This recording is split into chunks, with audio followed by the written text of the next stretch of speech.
il n'y a pas plus stigmatisant aujourd'hui que d'attribuer une mesure à un territoire en particulier.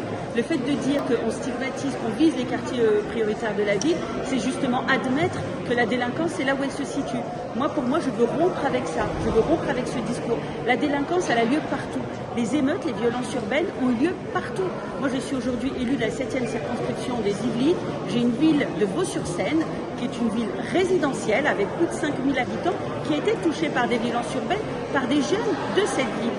Donc il ne faut pas stigmatiser les jeunes de nos quartiers prioritaires. Cette mesure s'adresse à tous les adolescents de moins de 16 ans, tous les enfants de moins de 16 ans. Et pour moi, ça permet de sortir d'une zone grise.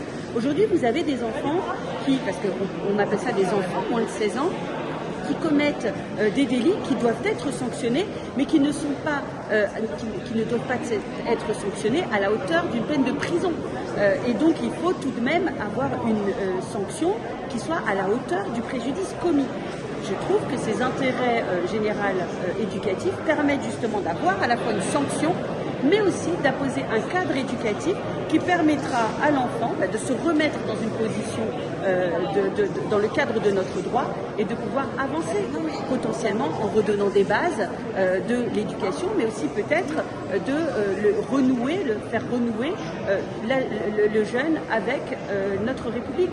Moi, je pense que c'est une bonne mesure qui va dans le bon sens pour réaffirmer l'autorité et en même temps donner un cadre éducatif aux jeunes qui en ont le plus besoin.